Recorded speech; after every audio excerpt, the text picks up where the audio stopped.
meron silang vlog tungkol sa suporta ni Congressman Marcoleta sa mga Duterte. At may isang vlogger, Pugad Vloggers, Attorney Edwin Cañete, nagpahayag na tila baga, kinumpirma ng isang abogado yung suporta ng INC sa mga Duterte. Pakinggan muna natin itong vlog, then mamaya magbigay ako ng reaction.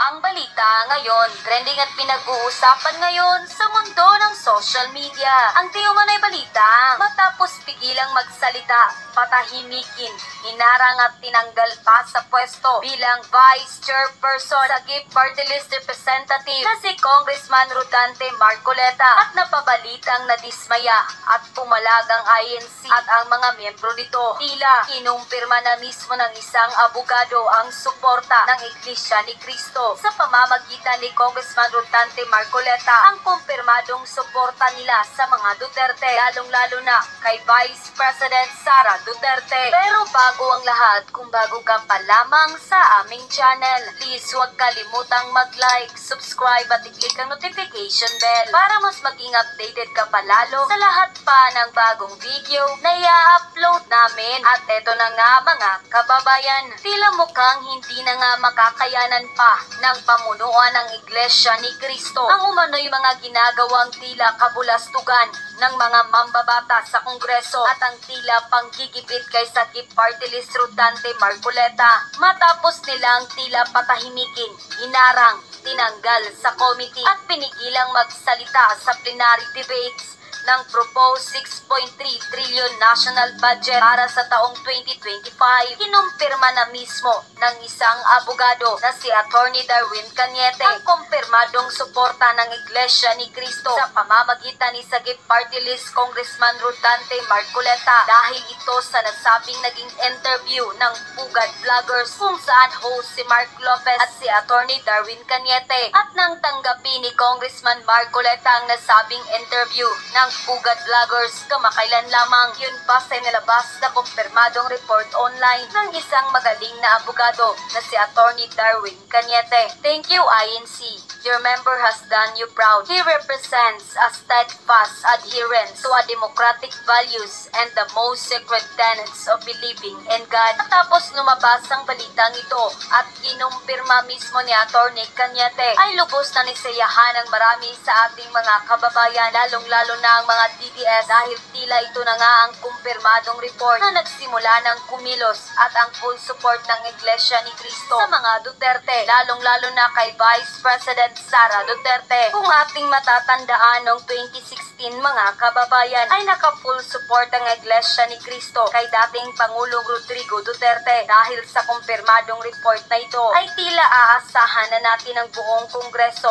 at ang tila buayang mambabata na lagi na nilang pagtutulungan, igipitin at tila aatakihin si Congressman Marcoleta at Vice President Sara Duterte. Nagpadala naman sa atin ng mga mensahe ang ilang mga miyembro ng INC na naka-full support sila kay Vice President Sara Duterte at ang ilan sa ating mga kababayan na labis ang kanilang pasasalamat sa Iglesia ni Cristo at ayon pa sa kanila na ipinadala sa aming team online. Bilang isang miyembro ng INC ay lubos po ang aming pagsuporta sa mga Duterte, lalong-lalo na kay Vice President Sara Duterte. Hindi na po namin masikmura ang ginagawa ngayon ng gobyerno, lalong-lalo na ang mga mambabatas sa Kongreso. Sukdulan na ang panggigipit nila sa mga matitinong mababatas na hindi sang-ayon at binabatikos ang mga kabulastugan nilang mga plano, lalong-lalo na ang kaliwat kanan nilang pangbabatikos kay Vice President Sara Duterte. Naway makonsensya naman sila, puro na lang pera at ayaw nang bumaba sa kapangyarihan. Pera ng taong bayan ng mga nilulustay nila. Hindi na nga nahiya,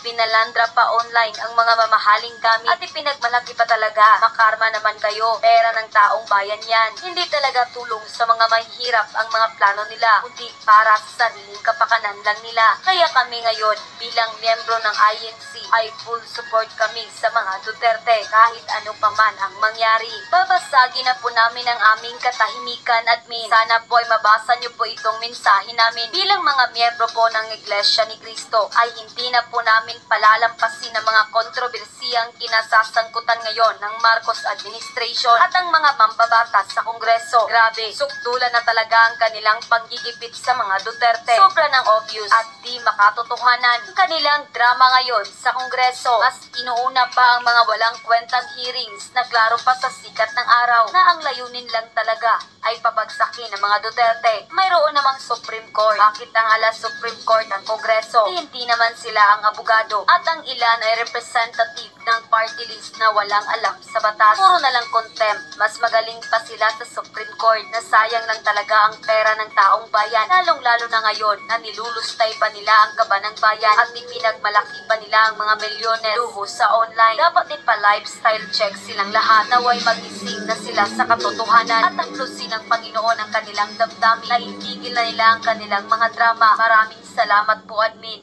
Asahan niyo po ang suporta namin ay nasa mga Duterte. Maraming salamat po. Thank you po, INC. I salute and I'm proud of you. Kailangan na po ang tulong niyo ni Vice President Sara Duterte, Kong Marcoleta at tagapagtanggol kay Vice President Sara Duterte. Tinanggal pa nila basta kaalyado ng DDS si Bak nila at di nila pinagsasalita si Kong Marcoleta. Grabe ang sama na ng ginagawa ng mga tao ni Bongbong Marcos. Thank you, INC. Sana po magkaisa na lahat ng religious sector para labanan ang katiwalian sa gobyerno. Sobrang nakakaawa na ang bansa natin sa kamay ng mga buaya at mga lango sa pinagbabawal na gamot. Unquote. Uusapan po natin ngayon Okay, so salamat Pinas News Insider sa vlog nyo na ito. Kaya lang, to be fair, yung pagkumpirma sa INC support sa mga Duterte, hindi pa klaro sa ngayon. Kasi yung kay Attorney Edwin Cañete, pinupuri lang niya yung ginagawa ni Congressman Marcoleta bilang isang miyembro ng iglesia. I believe maraming INC members na sumusuporta sa mga Duterte. Okay? Kaya lang yung support ng INC matagal pa yan. Kasi ibang nagdidesisyon kung sino ang susuportahan ng INC leadership. So, kahit ang mga members gusto ng Duterte, ikaw ang desisyon ng leadership, iba ang sinuportahan, ayun ang masusunod, yung decision ng leadership. But anyway, napaka-importante ang support ng Iglesia ni Cristo sa mga tumatakbong kandidato. Even ngayong 2025 midterm election, lalo na sa 2028. History, ang mga Marcoses dinadala palagi ng INC. Ganon din ang Duterte, dinadala palagi. Kaya yan ang malaking tanong ngayon sa 2028. Granting, hindi pa naman sigurado. Tatakbo si VP Sara as president. Kasi may nabasa kong statement niya, wala pa siyang decision ngayon. Sabi niya mag-announce daw siya ng decision sa last quarter ng 2026 kung tatakbo siya o hindi. So granting natatakbo ang si VP Sara as Vice President.